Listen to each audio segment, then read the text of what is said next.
And welcome to episode number 10 of Raise the Banner podcast.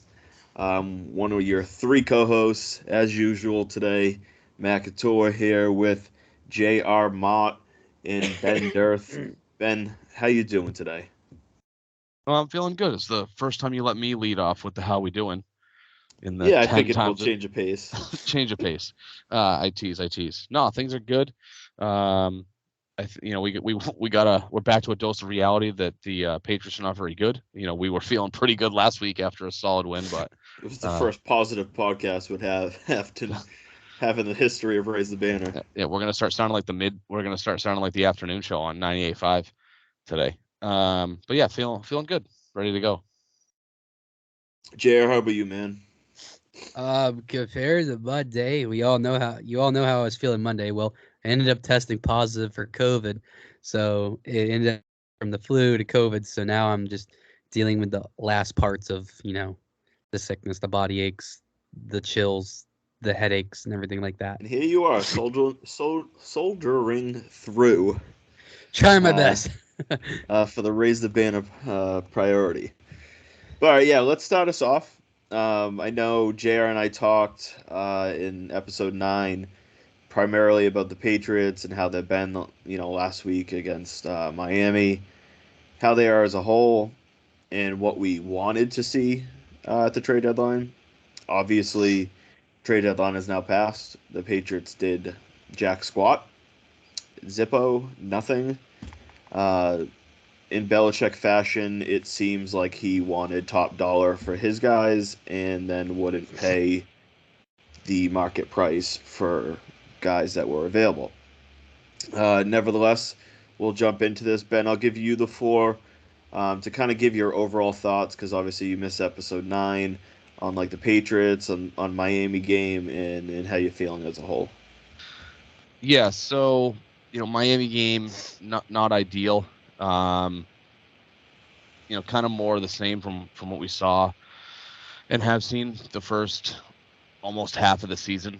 Um, so I think we're kind of at a point where this is where they're at. I mean, obviously the Bourne injury doesn't help. Obviously, he's done for the year, and then he'll be back at some point next year, presuming that we hold on to him. Um, I suppose if there's a silver lining with it, it seems to be from early reports in practice this week that the young guys are going to have to step up. O'Brien already said it was going to take multiple guys to fill the void that's going to be created with the Bourne loss. So silver lining a little bit, maybe we'll see the young guys play a little bit more and actually, hopefully, show some ability to make dynamic plays and hopefully signs for the future that they can be part of this team moving forward and whatever they decide to do with it for next year. Because I think they really do have to start looking forward to 2024. Unfortunately, we have to say that at this point in the year. We haven't said that in a long, long time. The game itself, you know, kind of a microcosm of the year. Bad decisions, things don't go your way. Not built to play from behind. Um, Segueing that or parlaying that into the trade deadline, I was pretty disappointed they didn't do anything. I mean, the NFL trade deadline to me, at least not in recent years, has always been kind of a dud. Maybe one guy gets moved and there's some minor moves with smaller name guys, but obviously there was some big names moved on Tuesday. And unfortunately, kind of felt like, Bill was taking a nap and woke up at like 4:02 and was like, oh shit, kind of slept through that one. But Like he has it's all season. yeah, it's unfortunate. I was talking to a buddy of mine about this the other day, and obviously every Monday the what's the word I want to use, the feeling around the Boston sports market is not good. Celtics and Bruins aside, thank God they're good because it gives us something to look forward to on an every other day basis. But it's just we're talking about, is it just going to be like a bitch fest every Monday, on TV, on the radio, in the local market, because you're coming off the heels of a presumed either Patriots lackluster performance, win, bad loss, um, and we had both talked about, okay, well, if the Patriots make moves over the next 36 hours to where they've decided, hey, like, let's cut some guys loose, we know that we're not going to sign, let's get some assets, let's create some kind of a foundation to build next year, because they're going to have a ton of cap space. Hopefully they actually spend it. Don't hold your breath, because they don't spend real money. Hopefully they go out and get guys, coupled with having more draft capital. Like those midday picks, like if they've gotten some midday picks, or second or third day, whatever you want to call it, mid-round picks, that's the kind of thing that you utilize and try to move up in like the second or third round, because there's a guy there that you want to go get. I was kind of hoping we'd see some of that. We didn't. And I think what we can hope for is that, the guys that we kind of expected to be traded, Josh Uche, most notably, hopefully we can actually see him signed. Because if they didn't trade him and then he walks in the offseason, especially given their cap space where they're not going to get comp picks because of the cap situation that they have, I'm going to be really disappointed if they don't use that money to keep their younger guys, because you got to keep the young core on defense and then figure out a way to bring in dynamic options on offense.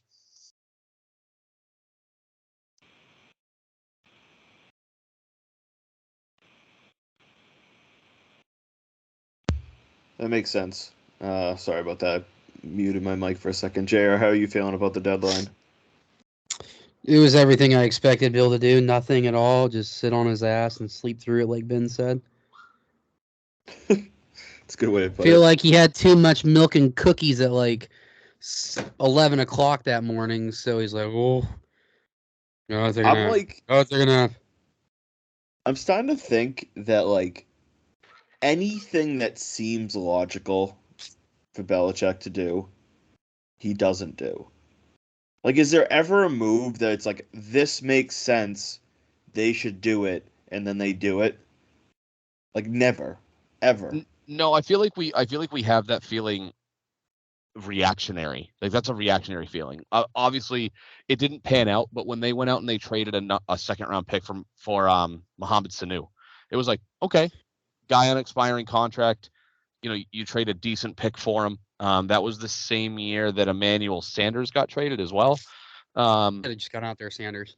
And so, we were reactionary to that move, because I think we're so conditioned to this idea that Bill makes moves and makes signings if he can get the right deal for it, versus maybe overextending yourself or be more willing to meet a player's demands, more so than forcing a player to meet your demands, and then the fan base complains that nothing happens. Like, look at DeAndre Hopkins. Like, I know we've kind of, it's old news, we kind of beaten it to death, but DeAndre Hopkins went to Tennessee because they offered him what, $13 million a season ish, something like that, right? Like that. And basically. it never got reported what the Patriots offered him, but like Bill's like, there's that video, right? They hyped it all up. The video the last time the Cardinals and the Patriots played, and I forget if it was here or there, but he was, there was the hot mic that caught him, and he was talking to D-Hop and saying, he's like, yeah, man, am I glad I only have to play you once every 4 years. It was last year in Arizona. It's like, I'm so glad I only have to play you once every 4 years. Hyping it up. He's like, you're so good. I'd love to have you on my team. And then when he has the opportunity to actually do it in a signing, because nobody was going to trade for him. They knew Arizona was cutting him. He probably went up to D-Hop and was like, here's a 1 year, $12 million deal. That's generous. 6 of it was probably like 1 year, 8. Well, I'm just saying, like, it's probably like, could have been like a 112 with like $5 million guaranteed and $7 million in incentives and performance based bonuses. Whereas, which he probably already hit. Right. And so, for whatever reason, Bill's not willing to guarantee players money. He would rather do a short-term guarantee and say, prove that you're worth the remaining 50% of the money that we are signing you to. Yeah, but like, here's my thing that drives me nuts. They went out, and I go back to the 2021 offseason when, they drafted Mac and they had all this money to spend. And I'm like, okay, this is the first time that they really like splurged financially. In a long time. in a long time. Like they went out, they spent 13 on Henry, they spent 15 on Jonnu Smith, they spent 11 on Aguilar, they spent like 15 or 16 on Judon. They got Kendrick Bourne in the door. Um, anybody else off the top of my head, but like they went out and splurged on all these guys, and not a single one of them at that moment was like game changing player. Judon was like pretty good. I liked the signing at the time. It seemed like it reminded me of a Gilmore deal where like Belichick saw a guy that he felt hadn't hit his ceiling yet, paid him close to that top of the market, and the Judon for the most part probably exceeded his contract here. Other than that though, like offensively, we felt Henry was what? Decent. We felt Jonnu Smith was decent. We felt Nelson Aguilar was decent. And it was like, all right, you added these decent pieces to the mix. It is going to be better. But, like, what, and I don't have, like, the list of the 21 free agents. But, like, if they just took that money and signed 2 great guys instead of 3 decent guys, things could be completely different right now. And, like, that's what drives me fucking nuts. Is like that he even had the chance in 2021, and it's why it's like I'm not that optimistic. And like I'm sure we'll talk about it and discuss like what they need to do this offseason, blah blah blah, and who they could target financially, all that. T. Higgins, all those guys. But like what I don't have any confidence at the moment to say, okay, he's gonna say, we need star power, I'm gonna get star power. Instead, he's gonna say, okay, we need tight end, we need wide receiver, we need offensive line, so we're going to spend, and we're going to give this guy who's like a wide receiver 3, 10 million, and we'll give a tight end 10 million, and we'll give this guard 6 million, and we'll spread it out along the entire offense. And then you're just going to have a continuously mediocre offense because you don't have any star players and you just have average or mediocre talent around you. And we've gone into deep lengths of everything that, what we view Mac as and the failures that Belichick has brought around him. It's just plain and simple, and we're obviously beating a dead horse here, but like Belichick has failed Mac Jones. And we know that Mac Jones may never be great, but like he's just continuously not provided legit talent. And as Ben mentioned, the DeAndre Hopkins one, like that's the most baffling one. We knew that he liked Hopkins. We knew it. It made every sense in the world, to bring him in. And he didn't do it. He let him walk for, what was a pretty reasonable contract. It wasn't like Hopkins got 4 years at his age or even 3 years. He got a 2-year contract. Like, even if Hopkins came in and was whatever, Belichick probably could have dumped that contract in a trade pretty easily in the offseason. It just drives me nuts, and I'm so fucking sick of dealing with it. I know Ben's dealt with me being a defender of Belichick for years, and, like, for good reason. I mean, he deserved that slack. But, like, I'm losing the confidence to the point where it's like, I don't know if the answer is to fire him, but if he doesn't change things, then the Patriots going to stay in mediocrity. Yeah, and I think the star power piece is kind of a glass half full, half empty perspective, because Bill prioritizes star power in places where the modern NFL doesn't need star power, and not even star power, but it doesn't need elite level production, right? The NFL, and this is a little bit of an embellishment, so take it with a grain of salt. So the NFL in recent years has been making small to medium incremental changes to kind of eliminate special teams plays, right? So most guys are just booting the ball through the end zone because the kickoff is now at the 30. Was it the 25? 25. Not the 20. And everyone's just booting to the back of the end zone because now you can fair catch anywhere. Right now, if you fair catch the ball, I mean, unless you have a horrendous kick, like no one's fair catching a kickoff outside the 25-yard line. But now, if you fair catch the ball inside the 25, it's essentially treated like a touchback because they don't want kickoffs because the numbers say that concussions go up the more kickoffs you have, right? Because guys are flying all over the field. So Bill goes out and prioritizes signing like the best special teams gunner of the generation because for some reason he's still fixated on the idea that you have to have elite special teams players when you have a glaring hole in the offensive side of the ball that he thinks he can just plug in your average wide receiver because he's still stuck in this idea that you can win with an elite defense, an average offense, elite special teams and defense, and an average offense with a disciplined offense. And I don't know even if you're disciplined, if that's really a recipe to succeed in the NFL. But the Patriots aren't even a disciplined average offense this year. And I know that they've been decimated with injuries. And my biggest concern with how the season has unfolded is that Bill is going to look at this in the offseason and go, Kendrick Bourne tore his ACL. Marcus Jones hasn't played all year. And he's not going to play all year. Jack Jones missed the first 4 games, 5 games, 6 games, whatever it was. Judon got hurt. Gonzalez got hurt. Judon got hurt. Gonzalez got hurt. He's going to do that and be like, well, when all those guys come back next year, my plan's going to work. And he's going to justify the status quo because he's like, well, I had injuries on the offensive line. Arguably one of our best wide receivers tore his ACL midway through the year, so we lost him for the second half. And then all these other things. Sucked in the first half with him. And so, right. So, but my fear is that he's going to somehow justify this because Bill does love star players on defense, which is why he went out and got Stephon Gilmore. That's why he paid Matthew Judon, who is still an elite talent, even at his age. He went out, he made the draft picks with the Joneses. He prioritizes certain things, but then he looks at the offense and says, I don't need this elite talent. Yeah, but here's my thing.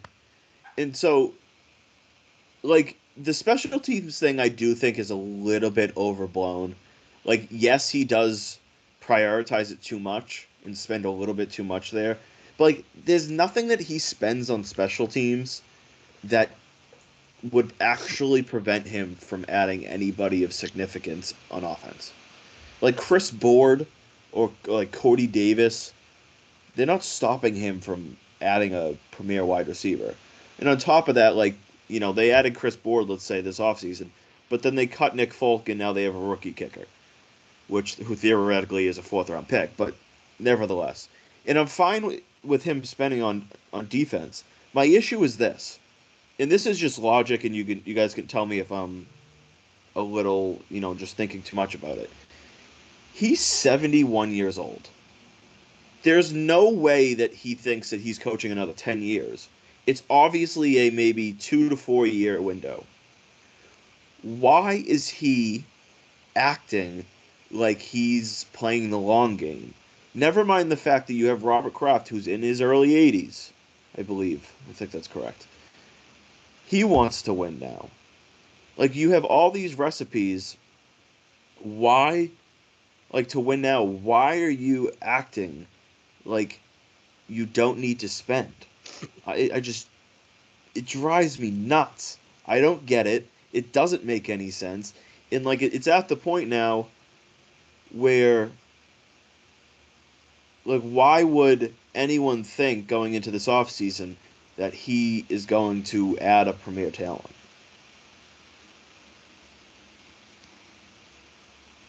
I don't necessarily think that we can feel confident with that. The unfortunate reality is, especially recently, because the fact that obviously Brady hasn't been here for 5 years now. That's where the recency bias comes in, right? So pre-Brady walking, we always knew, okay, well, we have Brady. Brady elevates other guys. and that had been long since established. It wasn't a, oh well, we have the quarterback, we don't know. He had long since established himself as top quarterback in the NFL, and we knew that he could help cover up certain weaknesses, certain things that were shortcomings, if you will, on the offense.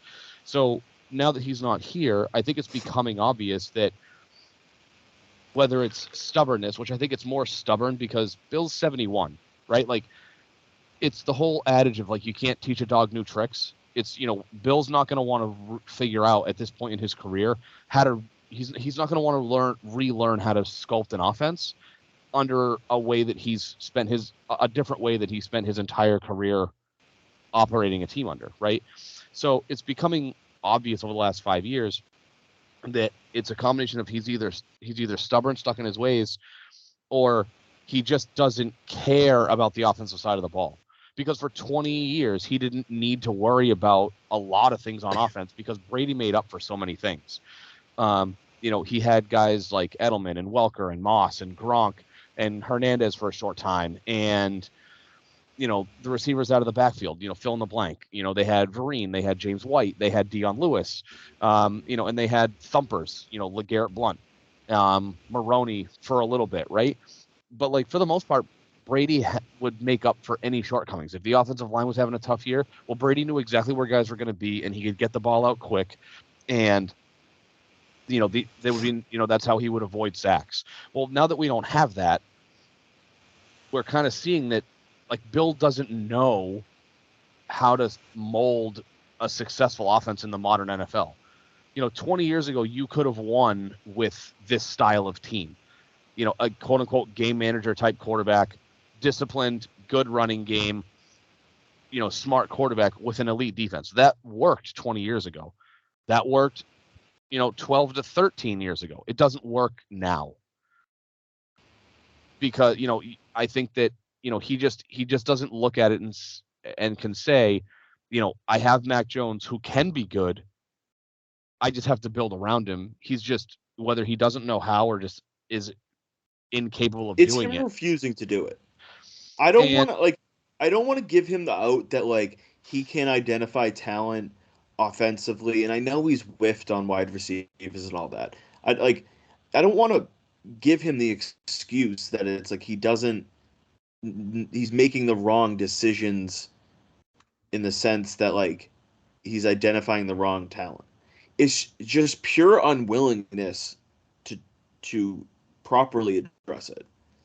No, I would agree. Like I said, Hopkins was there. He was a proven good player that didn't need a terrible commitment, and he had the perfect situation, didn't have to give up any draft capital, just bring him in the doors. He literally had him in the doors.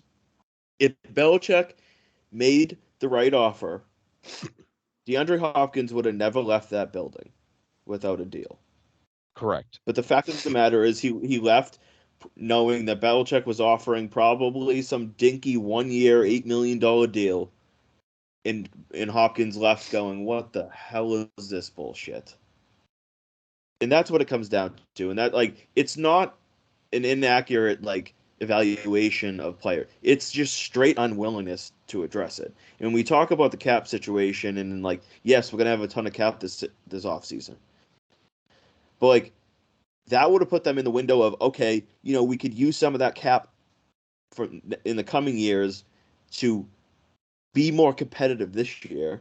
You can't tell me that, oh, we're playing the long game, because now Mac Jones either needs to be paid or we need to start over. Either pay a veteran a lot of money or start over with the rookie again.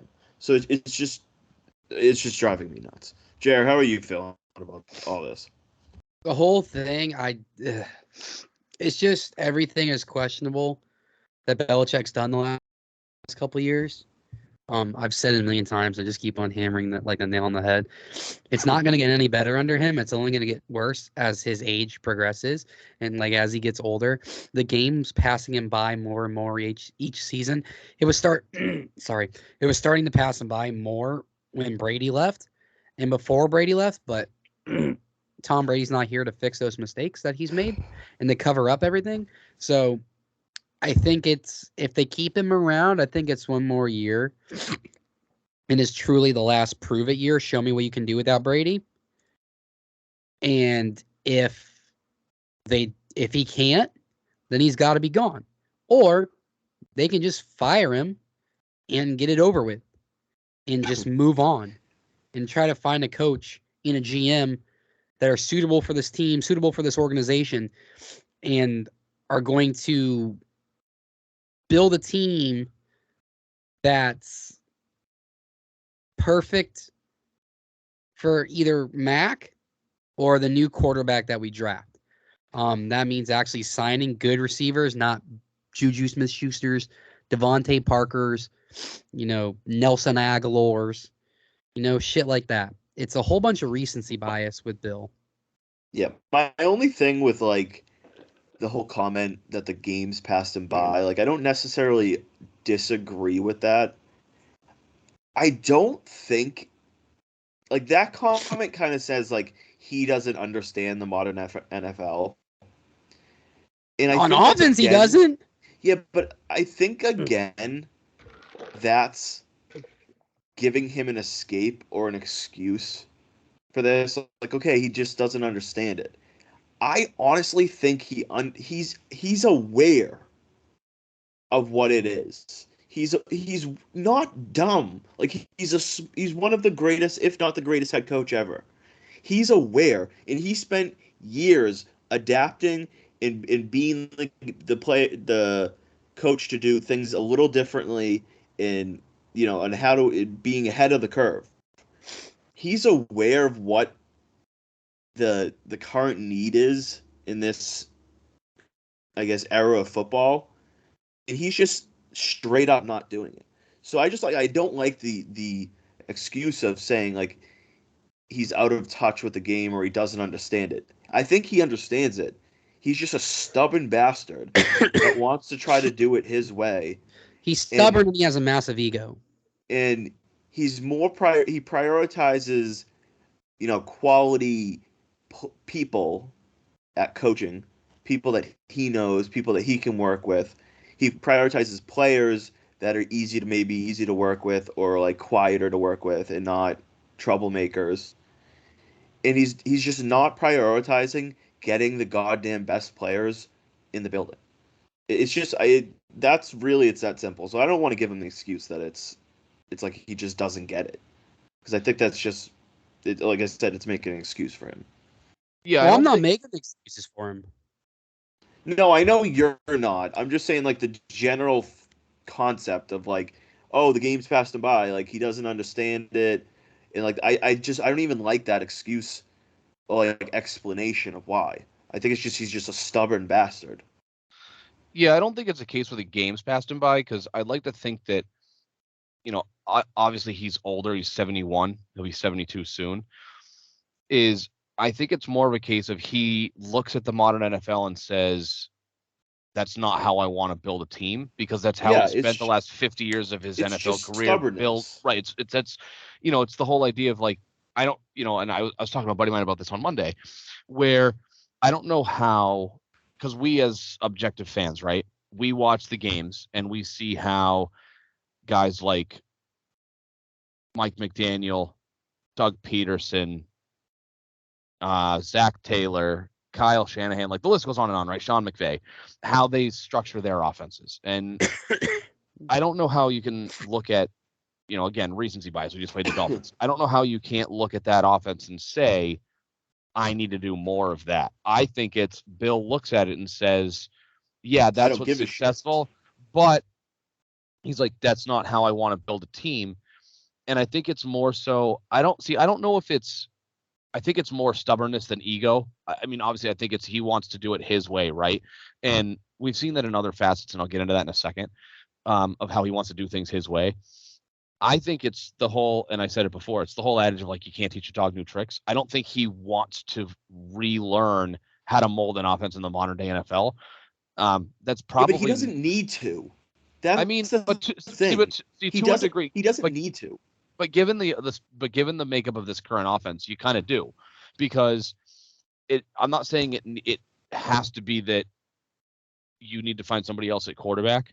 I'm not going to sit here and say that you don't have to replace Mac in order to do that, right? Because for a while it was Mac and Tua was the comp because the skill set was eerily similar in terms of their just raw athletic ability, like what they brought to the table.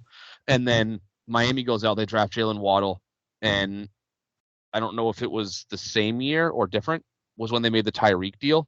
The following year. They were both, and they've both been on the team. This is both their second year together in that offense. And you can see that as long as Tua's healthy, because they've got Waddle, because they have Tyreek, that offense is very, very explosive. It's very electric. And I just think that Bill looks at it and says he doesn't want to reassess how he builds a team. And I'll kind of parlay into like where he's also stubborn, which kind of ties into this. I'm sure we've all seen reports of how Bill doesn't really listen to the player always, right? He doesn't always listen to his player personnel and scouting guys. Like there was a report that came out. I think it was on the heels of Brady going to Tampa and the alleged animosity between Brady, Kraft, and Bill. And there was a report that came out probably from Wickersham, because that's apparently all he does now is report on the rumblings within organizations, that when the Patriots drafted Chandler Jones, which would have been 2012, I believe was when Chandler Jones was drafted, that Josh McDaniels and essentially the entire scouting department was like, and I forget who it was, they wanted to draft one guy and Bill said, no, I'm taking Chandler Jones. And then they all walked out essentially like in protest that he didn't care that they were presenting him with like, hey, we've scouted this guy. You're paying us to find guys to draft on this roster. Like, we're really high on this guy. And again, I don't know who it was. I suppose I could go back on, into the draft and look at, okay, like, well, what players were taken around the same time as Chandler Jones and probably could figure it out. Was an offensive guy? Yeah, I think it was. I don't know if one of you guys wants to pull up the 2012 draft and look at who was drafted shortly after Chandler Jones. I can look it up in a second too, if necessary. I got you. But I know that when he took Chandler Jones, they were all so angry that he didn't listen to them. Not that Chandler Jones was a bad pick, right? Like, Jones was a great player for us, was on the Super Bowl 49 winning team. But ultimately, when it came down to it, we let him walk out the door, and he goes to, I forget where he signed. I'll tell you this. I don't know where he signed, but like just receiving weapons and running backs and receivers after Chandler Jones, every one of them sucked except Alshon at 45. Like, it went Chandler Jones at 21, then Riley Reef. Yeah, but then it went AJ Jenkins, wide receiver, Doug Martin, running back, David Wilson, running back, Brian Quick, wide receiver, Stephen Hill, wide receiver.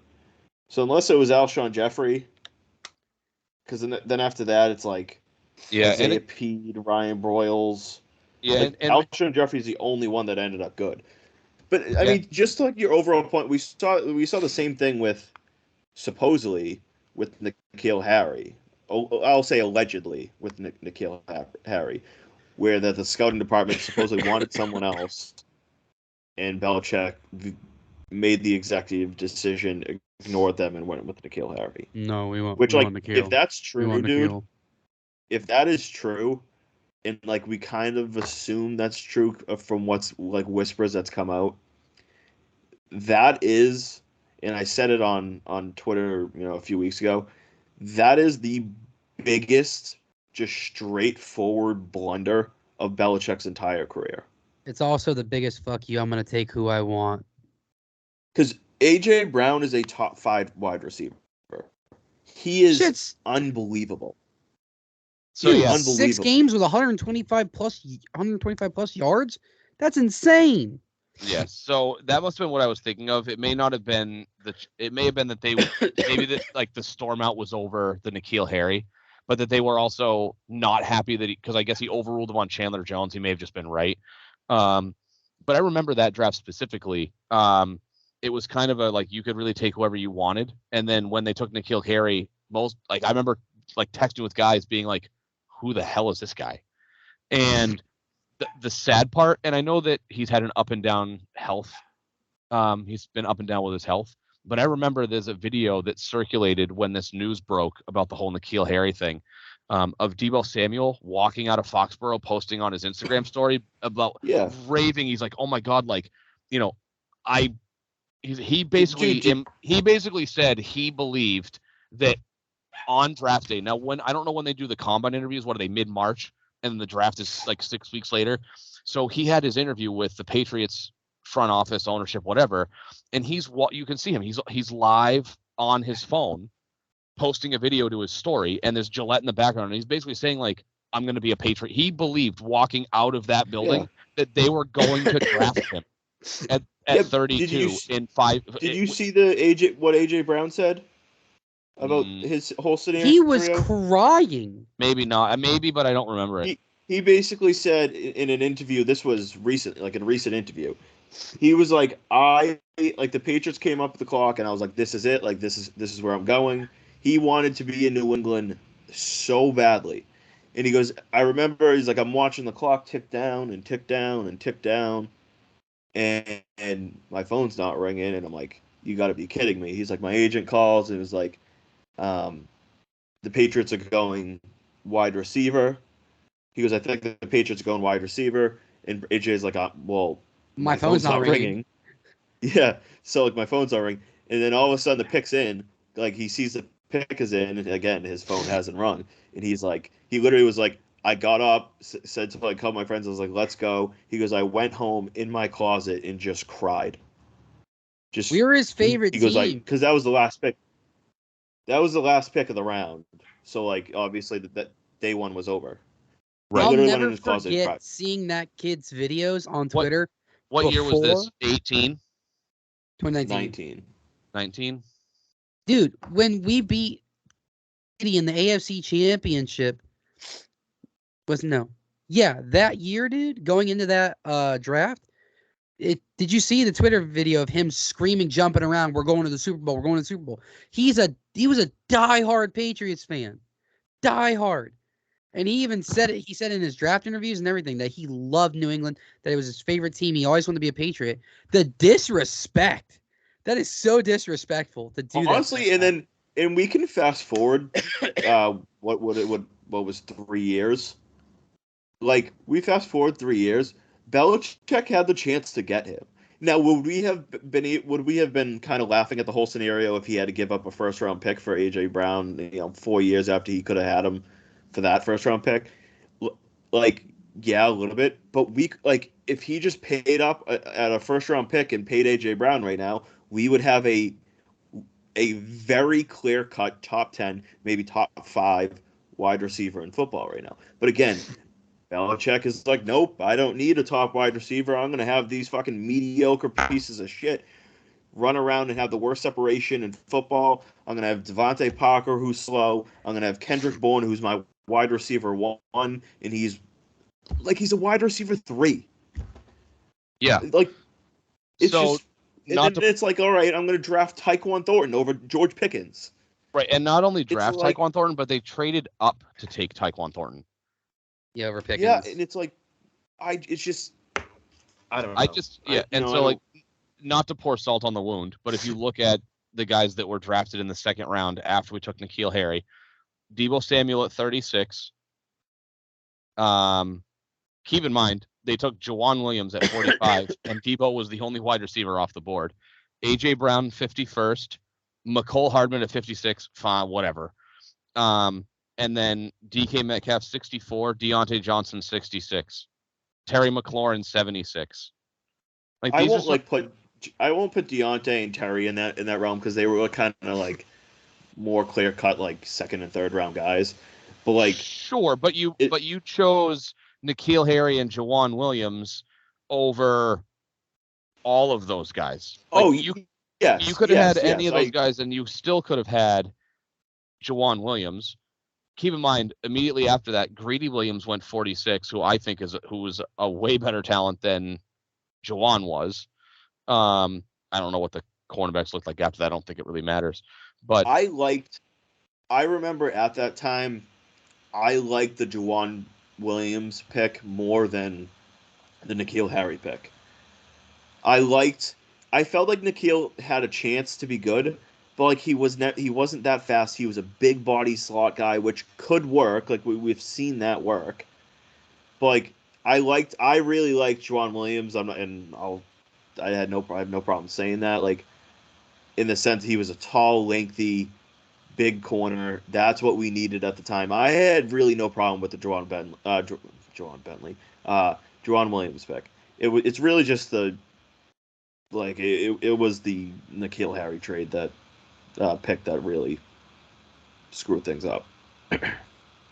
Yeah, I just think that it all comes down to, Bill doesn't look at a modern NFL offense as a priority.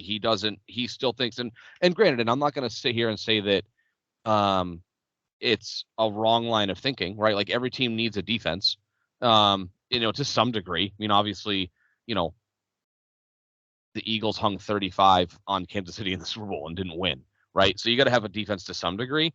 I just think the days of, how the Patriots won their Super Bowls 20 to 22 or 23 years ago, like those days are gone. And I just think that Bill's at a point where he's 71 and he probably doesn't want to rewire his brain and think, I have to have this style of quarterback. I have to have multiple dynamic weapons on offense. I just don't think I think that's part of it. He doesn't want to, combined with, maybe at 71, he's just not capable of rewiring his brain and accepting how you run an NFL offense. I mean, not to draw like a real life conclusion to it, but think about like our parents. How many of our parents, when smartphones came out, were the first in line to get a smartphone? They were like, they're like, the way that I do things works just fine. Why do I want to have to relearn how to do something else? It's like if you spend your entire life shoveling snow and then, the 1940s rolls around and snowblowers get invented. I don't know when they were invented. It's like, oh, we have this new modern technology that can throw the snow for you. And you're like, well, I don't want to learn how to run a machine. I'll just keep shoveling snow. It's what I know how to do. I've done it my entire life. As silly and, trivial and as those concepts might sound, that's probably, at least on principle, what goes on inside of Bill's head. He's like, well, I've done it for so long. I had success for 20 years. And it wasn't like he's obviously not winning, but until this year, Bill's never been horrendous in how he operates a team. Although I think in Cleveland his first year, he only won like 5 games.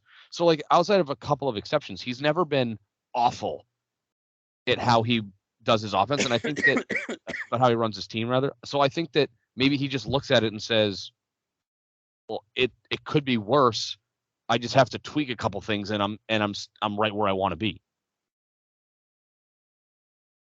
Yeah, I mean, I don't know. I mean, we can kind of just wrap it up in the sense that, I said that we weren't going to go down this rabbit hole, but we ended up doing it anyways. He's here we are. Yeah, and I kind of knew that we were going to, but unless he changes his approach, and like I'm not like it can happen, then this team is going to continue to probably be mediocre. Like they'll be a maybe 500 team or worse. Unless they go out and again, it's like I don't think that it's impossible under Belichick. Especially after this year. Especially after this year. I think the Patricia and Judge situation last year, on top of it being one of the worst decisions of Belichick's overall career, people, if you really think about it, it doubled down and became the even worse situation because I think Belichick looked at it and said, okay, well, O'Brien coming in will fix the offense back to being what McDaniels had it at. And so I don't need to, and we all said if McDaniels, if the offense was average this year, just average, this team would be a solid team. And I think we kind of would still agree with that. If they were like the 15th, 16th best offense, they're probably like what are we, 2-6? They're probably like 4-4, like at least. Yeah, and I it's think like that's kind of where we expected them to be at this point in the season, was right around 500. yeah, and so I think like that decision with it doubled down and became a a double effect of like screwing Belichick and him like screwing himself. So like if he comes back and he's back for next year, I just like can't. I really just can't fathom a scenario in which they don't at least. I'm not going to say they're going to bring in like trade for Devontae Adams and draft Marvin Harrison Jr. Like I'm not going to say they're going to do like that level of shit, but like I would be just even with Belichick here, just shocked if I would be dumbfounded if they didn't add at the very least a like mid to high end legit wide receiver too next year. In the draft or in free agency? Just I would probably say more free agency or trade. But I think just he's probably in just gonna go after Judy. I honestly just get that. yeah, but Judy why and be not get like, him now? I know. Yeah, it's like and that why was it's like why wait? because So his thinking is, oh, if he doesn't get traded at the deadline, I can probably get him for even cheaper. He's probably no, but he's that's probably the thing sitting in that. in the off season, like his price could be high. Like, what if he has a good second half? Yeah, This is gonna the be price is only going to go up if that's the case. yeah, but Like you know how he is. He's probably sitting in his room like, yeah. I mean, like, he's not really worth that. Like, we can get him cheaper. Yeah, we'll get him cheaper. It's just it, whatever. like Matt kind of hit the nail on the head a little bit for me earlier when we were talking about Bill's evaluation of worth when it comes to his guys versus other players, right? Like obviously it's well documented that he tries to get guys on his deal, not on the player's deal, right? You know, he wants and I don't know nobody called, right? So there's no actual raw data or report to back this up. But Mike Reese was on 98.5 on Monday talking about his belief based on, talking with the guys in the organization that the Patriots, if Mac Jones were to be called on, that his belief was they were going to be asking for a first round pick solely based on the fact that Bill still thinks that because he was a first round pick, he still has first round pick value attached to him, regardless of how he's played. And we can debate whether or not that's accurate. I don't really think it is.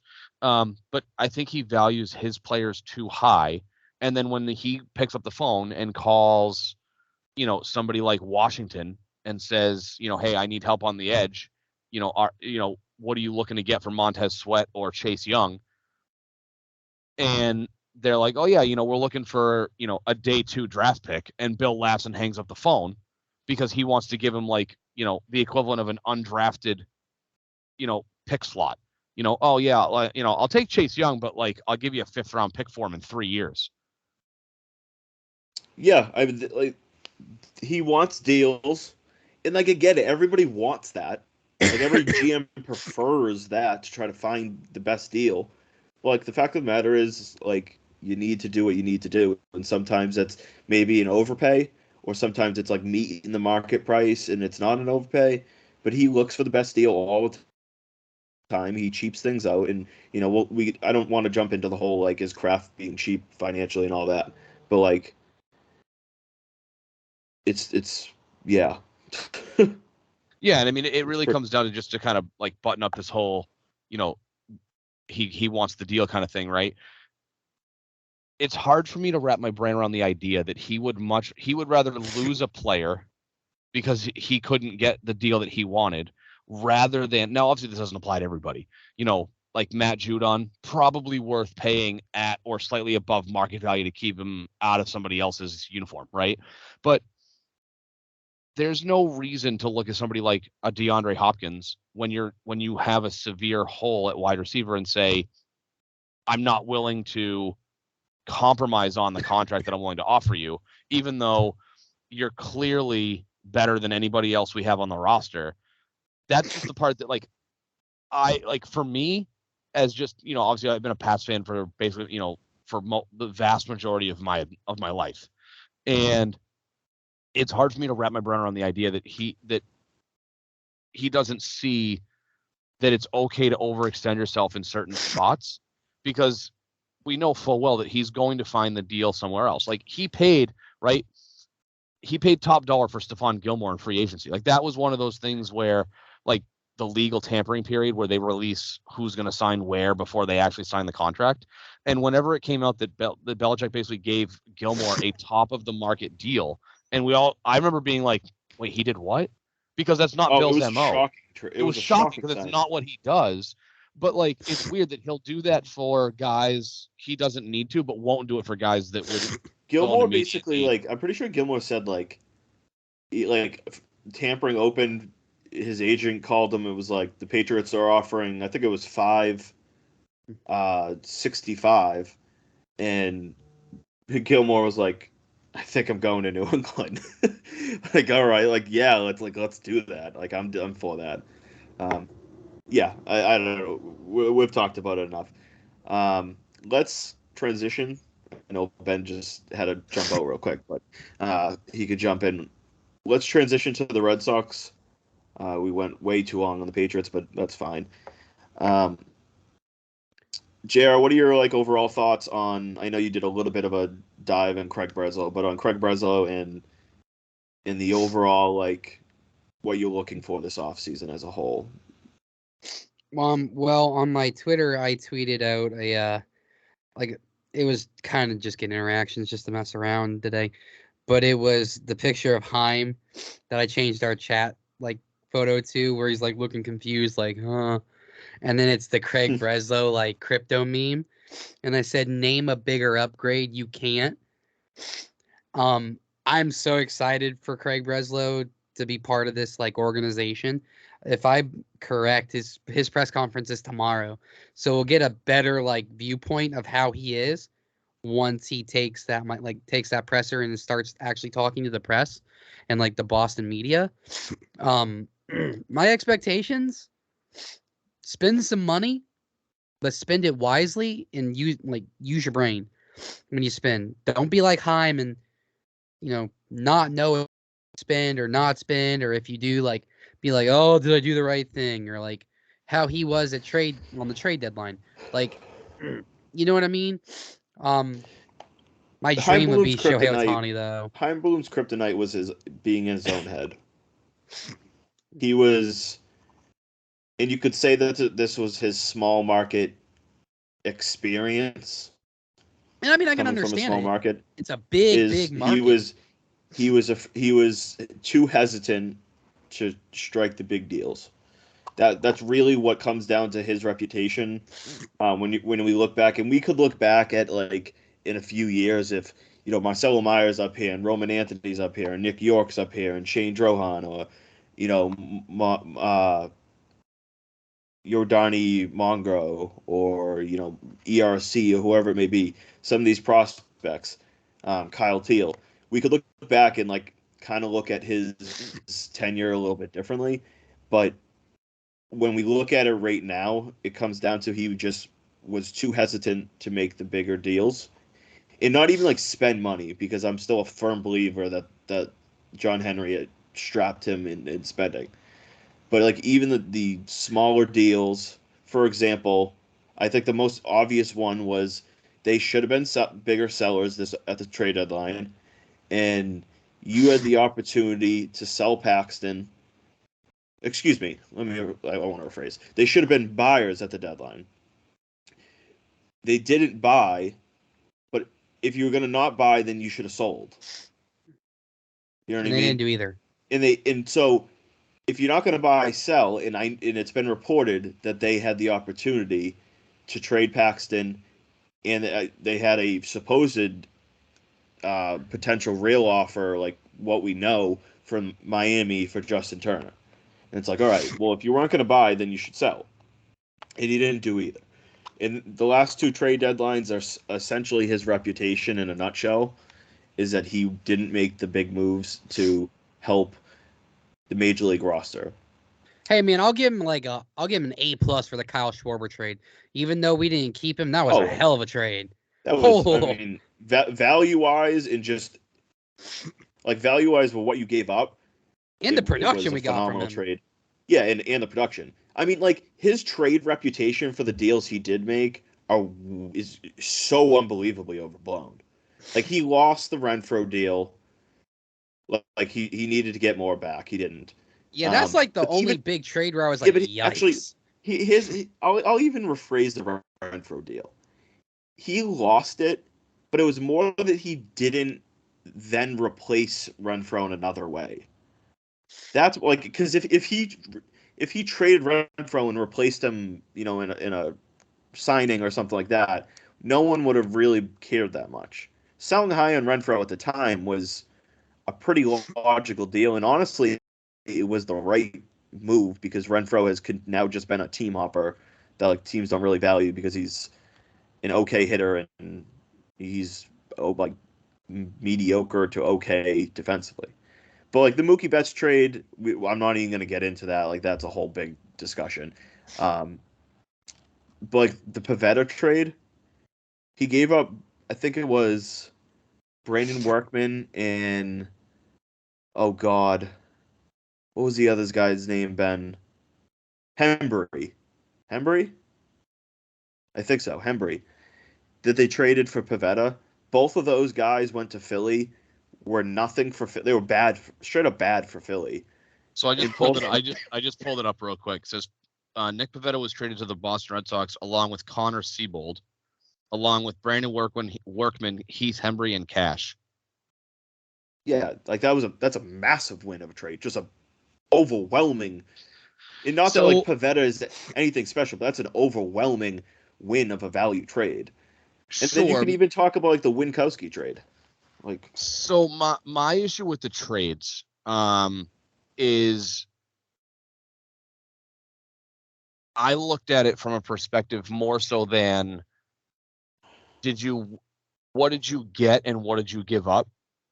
Because you can make a deal, but if the deal doesn't push you over the edge and closer to a championship, then like to a degree, it's not a black and white statement, but if that trade doesn't ultimately push you over or get you closer to a championship, I kind of want to say, what was the point?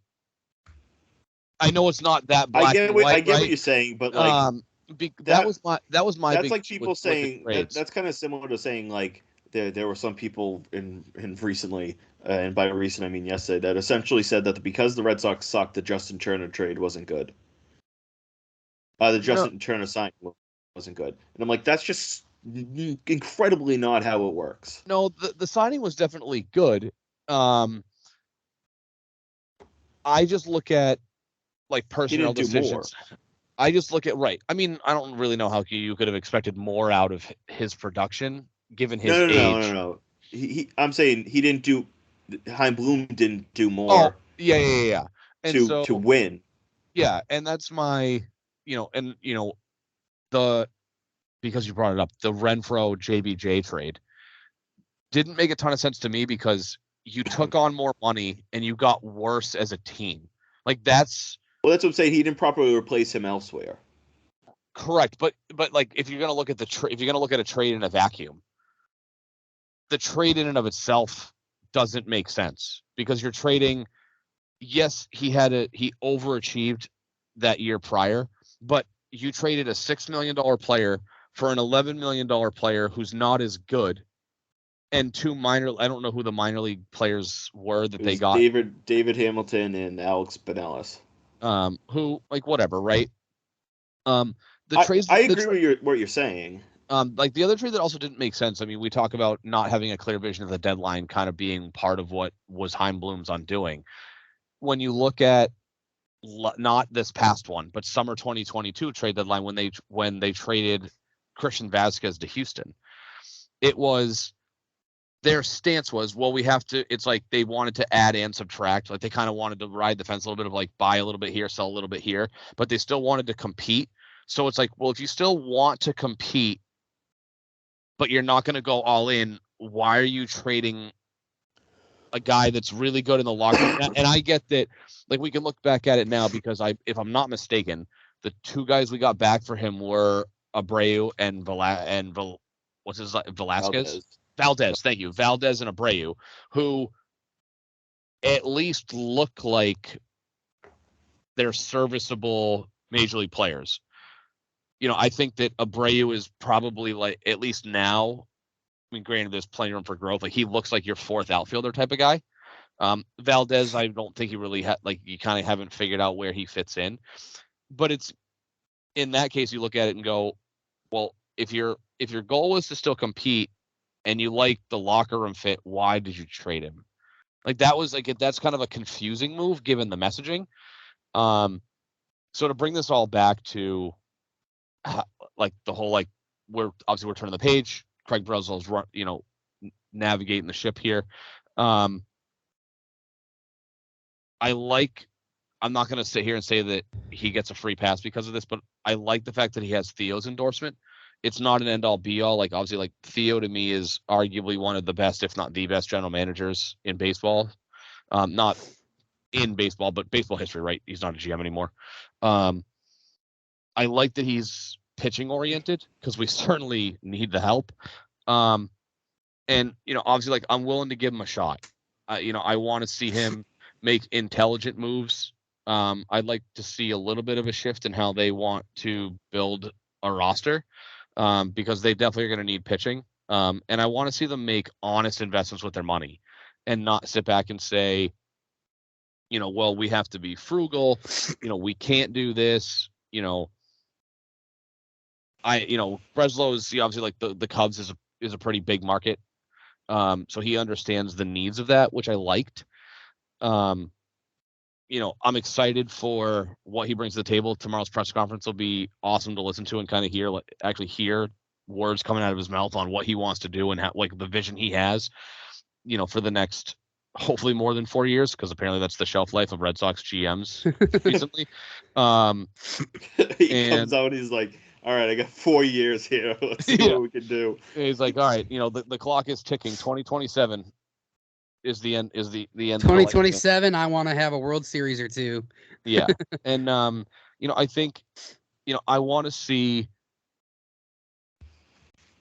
evidence that they're moving in a specific direction, and that was one of my issues with Bloom, is that there was never, like, obviously, yes, he wanted to rebuild the farm system, but it felt like the vision of the major league team was never clear. It was like murky, because it was like, we'll buy a little, we'll sell a little, and we'll see what happens. And then you kind of throw your hands in the air. See, I don't know if he was too patient or if he was worried, nervous, cautious. By too patient, I mean he was building for, like, 2024, 2025, 2026. And by doing that, he knowingly was He was neglecting the major league team. Yes, he was neglecting the major league roster because he was being too patient to win. And that's in part on, like, obviously it's in large part his own fault. Like, he clearly, and I think it's very, very, very clear at this point, that at the trade deadline, he felt like he was safe. Oh, after they didn't do anything after on the trade deadline, I think most of us kind of already knew, yeah, that's it for him. He's done. Yeah, but that doesn't really make sense, because if he felt like he was done, why would he not make a move to try to win and make the playoffs? Like, if he felt like his job was in danger, I don't give a shit if you're, like, Chaim Bloom and you're hesitant to make deals. If you felt like your job is on the line, you're not going to sit back and not make a deal. So that's why there's no, like, when he sat the deadline, there's nothing that you could convince me to say that he didn't feel like he was safe. No, that's not what I'm saying. I'm saying is fans and, like, people that, like, cover the team, like, you know what I mean? Like, we don't cover them, but, like, we're fans of the team. Oh yeah, I mean, I guess the writing was on the wall right there, but I mean, I was kind of like 50-50. Like, I have always made jokes, like, all just, like, the whole entire time. I've never been a Chaim guy. I was just always like, fire him. He's like, the dude doesn't care about winning. He just cares about, like, it's respectful for setting the team up for the next few years. And no matter what happens, winner, like, either we win a World Series or two, or we're just a good team in the future, he deserves credit for that, because he built that farm. But I'm saying is like he just wasn't the best GM for the major league roster. He just he was too hesitant and didn't. He was always in his own head. Yeah, I mean to an extent. I mean I think realistically, and I can kind of put this on a poster, I guess, as a take that like 4 years from now, I think realistically 4 years from now, we will look back and say, if we're in the playoffs or hell we win a World Series, Chaim Bloom will have played a pretty large factor in that. And he deserves all the credit for it, if so. And the thing is, that's the thing. He really won't get the credit that he deserves. The Illuminati will give him the credit. Yes, but I'm talking about an overall sense, because you have to remember this, and this is what I will not forget this. Is for the past year, with Casas and Bello and Duran all developing into legitimate players, the anti-bloomers did not let us forget that those are Dombrowski guys. Regardless of the fact that like Bello was a lower level scouting guy, and there's no way that Dombrowski really had much of any an idea for him. Yeah, like Bello was like a low money international. He was just a body. That's yeah. all Dombrowski saw him as. And Casas he gets credit for sure. I mean, he was under Bloom's development basically for 4 years before he got here. But Dombrowski gets credit for him. Duran, he gets some credit. I mean, he was a 7th round pick. Like, I'll give him some credit for that. Houck, he deserves. I mean, not that Houck's anything great, but like he deserves some credit for Houck. And so that's what I'll keep in mind of like, you made sure to credit Dombrowski for these guys, St. Raphael as well. Don't start changing the narrative. If in 4 years, Kyle Teal is an all-star catcher, Roman Anthony is an all-star outfielder, and Marcelo Myers is an all-star shortstop. I'll just say this: if most of these prospects suck, oh my god. Oh, I mean, if they flare out, I guess then his tenure could look even worse. Like I'd say if like the big names don't do well, yikes. So I think somebody like on that note, I think somebody like Marcelo Mayer is kind of almost like a no-win scenario for Bloom in terms of the credit, because it drives me nuts because he was the 4th pick. Like because right, like but there's validity to that. Like I get it. So like does the Orioles not get credit for rebuilding because Jackson Holliday was the number 1 pick? Like, do they not get credit because they blew? They were the worst team in baseball for 5 years. So does their GM not get credit because he had a bunch of high picks and hit on these guys? Like that's what that's what's stupid. But what I'm saying though is that it's kind of a damned if you do, damned if you don't scenario, because if Marcelo Mayer turns out to be, an all-star caliber shortstop, it's like, okay, good job developing a guy, but like he kind of fell on your lap, right? But so get credit for the development, right? You got to develop the guy into a talent. But if he doesn't turn into anything, well then it's like, well, what, like, how did you miss on this guy? Now, granted, like baseball players are very hard to hit on. Hitters are less, it's like, most hitters that are high-end draft picks tend to be guys that turn out into something. So I feel like that's kind of like, it's a no-win scenario for him. I will say yes, I agree with that.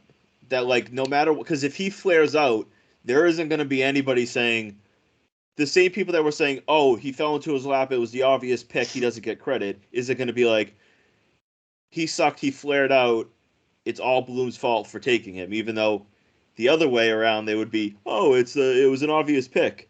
Like, he doesn't get credit. No one will be saying that. So yes, I agree. It will for the most part be a lose-lose. Yeah, but I think if you can forecast what the guy, obviously, when you draft a guy, you forecast ahead, who's this guy going to be in 3 to 6 years, right? Something like that. So if they pan out, then yeah, there's certainly, credit will be due. And I think for the most part, tell me if I'm wrong, I feel like the people that are critical of Bloom, and I've certainly been one of them, like the farm system piece, he's been very, very good at. And I think that, and I'll rightly admit, if Marcelo Mayer, Roman Anthony, these other guys that, Bloom has drafted or signed as international free agents over the last 4 years, turned into legitimate players, then yeah, you can say, there's a little bit of a blueprint on this roster that has Chaim Bloom's name on it. And it's because these are guys that, he drafted his team, he developed into talent, and, it took a little while to get here, and he wasn't around us to see them, reach their full potential.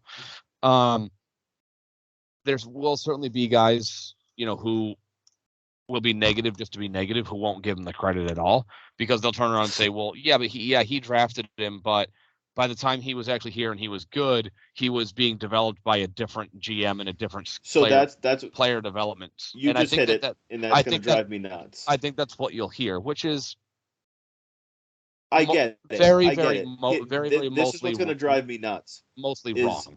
There's a few lower A ball. There's a few lower A ball pitchers that I really like in this system that I think have the chance to take that rise step, as some pitchers do, and become a legit player.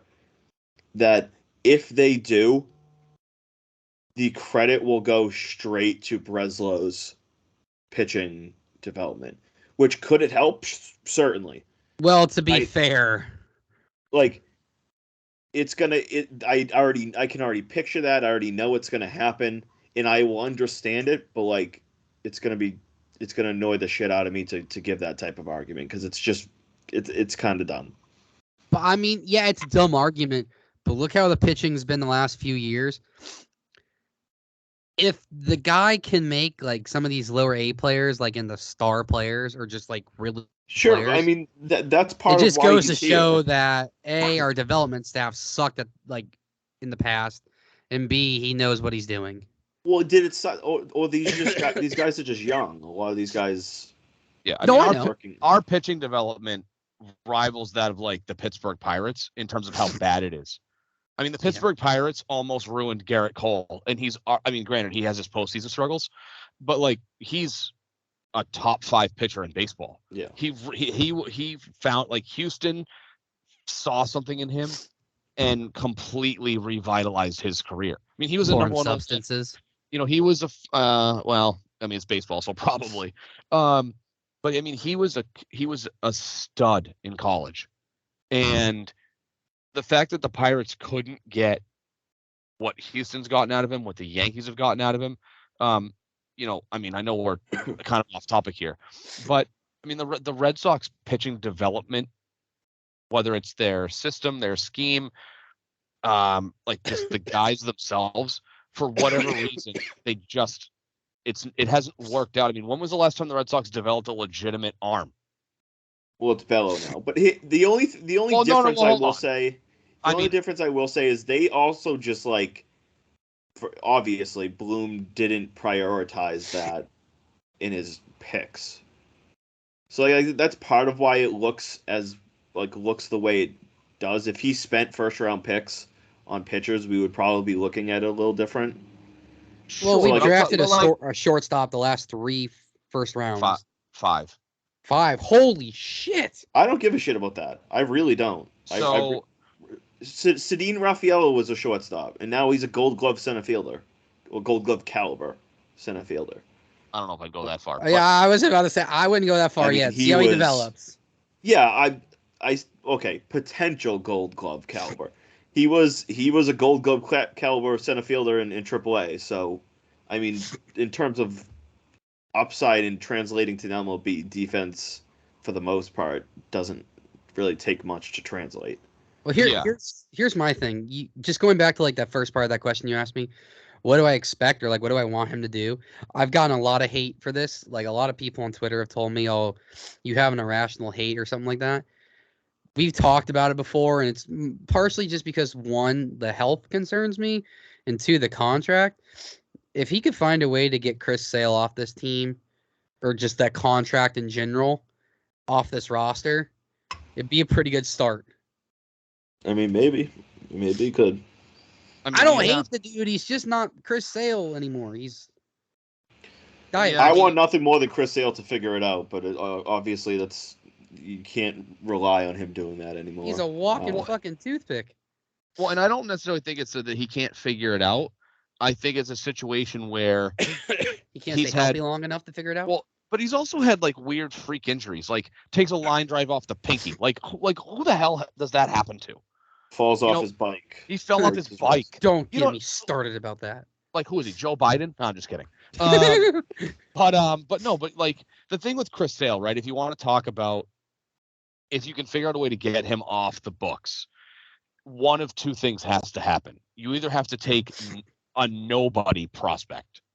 Like you might as well be like, we're trading him for somebody from RTV podcast type. I would take that in a heartbeat.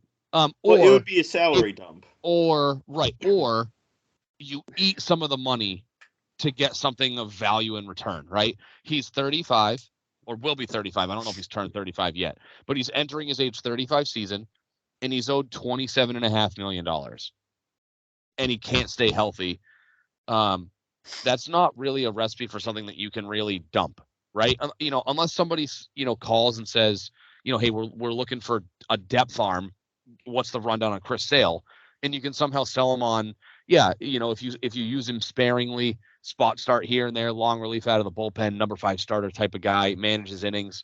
As long as he stays healthy, then he can be a back end of the rotation. Wrap him in bubble wrap. Something to that, make sure, put a clause in his contract that he can't ride bikes, kind of like how Pablo Sandoval had a clause in his contract that like he wasn't allowed to order room service anytime they were on a road trip, something weird like that, right? Yeah, he didn't order room service. He just went to the gas station down the street and bought 12 Bro went to Burger King and ordered the menu. He was crushing 5 guys 6 times a day. But I mean, I just want to see, like, for all the credit that we give, and I use that phrase loosely, but for all the credit that Dombrowski gets for what he did in his tenure, obviously he made a lot of moves to bring talent. Foundation pieces were there, and he did the right moves to put them over the top. I mean, he's obviously notorious for kind of leaving nothing behind when he leaves. So it's like, for all the credit he gets for bringing a title, I give him credit for that. Obviously, I'd rather win a World Series than be in the cellar of the American League East. He made some dumb contractual decisions. Like, I was fine. So at the conclusion of the 2018 season, when they signed Chris Sale, I had no problem if they were wanting to retain Chris Sale. In my opinion, I was like, I'd rather you give him like a 3-year, $84 million contract, because it's like, it's not a long-term commitment. It's not like, I don't know what the average is, 3 on 84. It's 20 some odd million a year, high 20s. It's not a ton of money in terms of what like the top end guys get.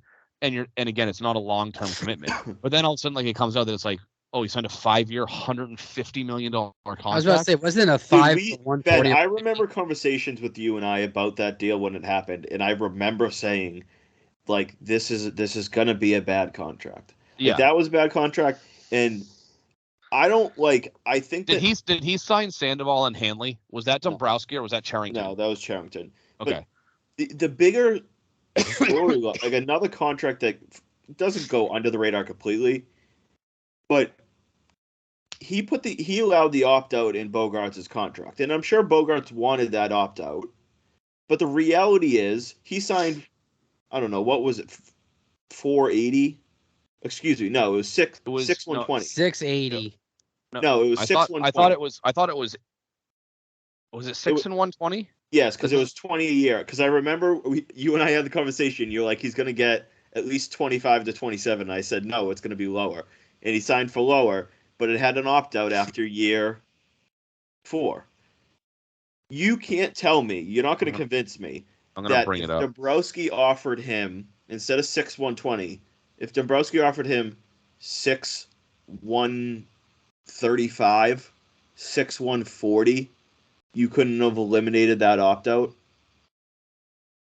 And that would mean Xander Bogaerts would have been here this year. He would be here next year, and his Sure. contract would have been up at 32.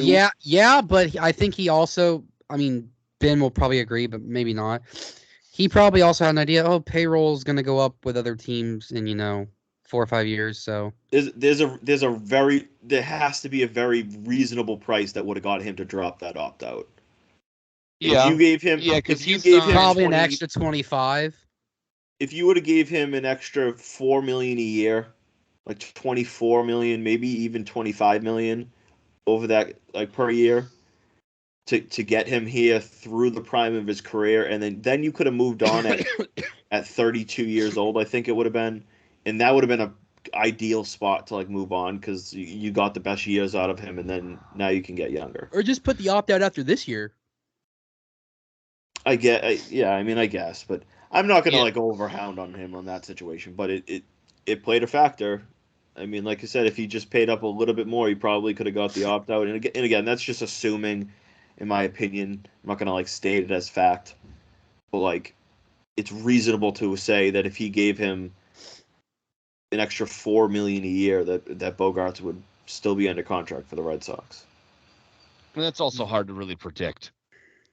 Yeah, that's why I'm not, because on the flip side, you could say that, a year before his contract was up, if Bloom had just offered him 8 years and 180, he would have signed. I agree. You know what I mean? Like those. That's another downfall of Bloom, like a mistake of Bloom, is he probably could have got Bogaerts for like 7 years last offseason.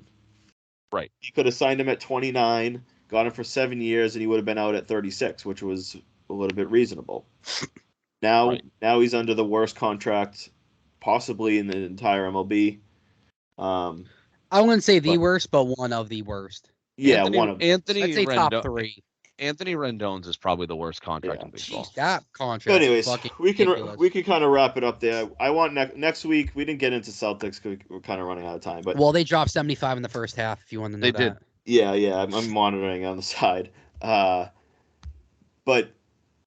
we'll talk more about the Celtics next week, and we'll probably jump more into, because I mean the Patriots will probably still suck, and so we do a little bit more of a focus Red Sox off season over the next 2 weeks of what we want and potential deals, and jump into that.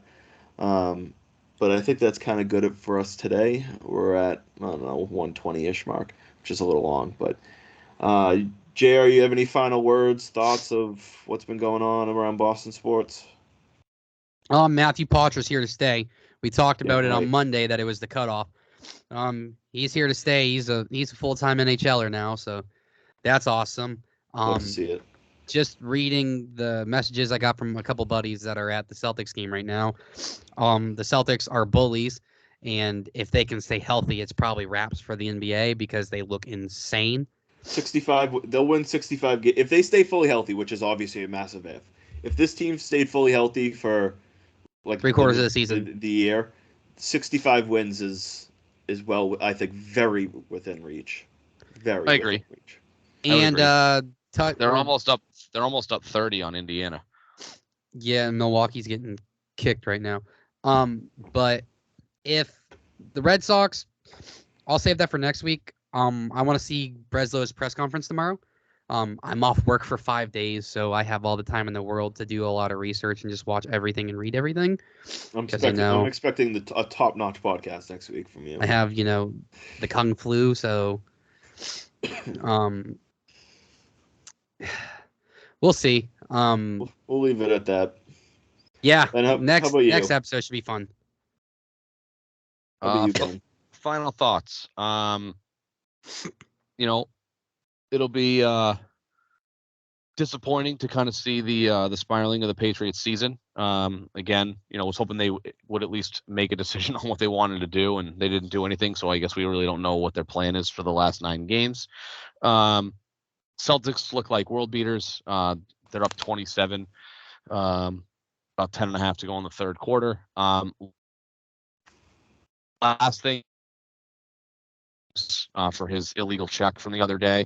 I thought it was going to be more. I guess I misunderstood the initial report, because I guess in the CBA and the NHL, if you're getting under a 5 game or less suspension, it's a phone hearing.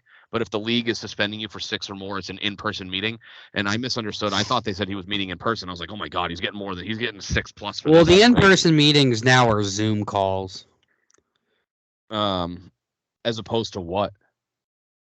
Flying in Well, Like meeting. like yeah, they're just talking to you on the phone, like it's a phone call. Since COVID came about, when it hit, when the league shut down and when it reopened, anything suspension worthy, they changed from an in-person hearing, just because of like the severity of like shit. I'm dealing with it right now, and it sucks ass. But the severity of like how bad it was when it first came about, they changed everything to Zoom, just because it was safer.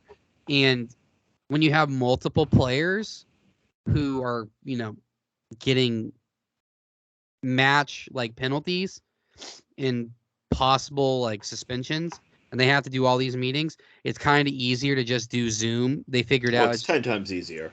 It's just easier to do Zoom than flying into 3 or 4 different like states or cities in one day. You can just bang them out in one day. So McAvoy gets 4 games. Is he appealing?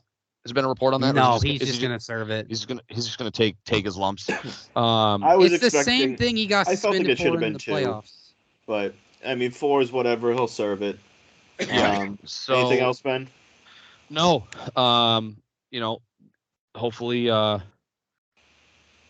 hear some good things out of Breslow tomorrow, and obviously, luckily the Celtics and Bruins are good. Gives us something to do in the offseason. Seems how Red Sox are offseason. Patriots are looking forward to golfing in January in Florida somewhere.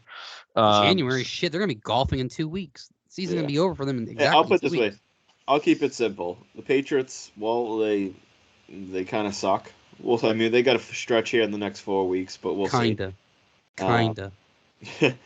The Red Sox were kind of turning over a new leaf, so like I feel the level of optimism coming back into me with them, and because I like the hire, so I am also excited.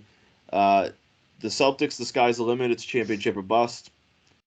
The Bruins are just continuing to impress me. They went from an okay, we'll see what happens team to, well, they look like a good hockey team. Good comeback win the other night. Yes, sir. Yeah. Oh, so, OEL's a flopping bitch.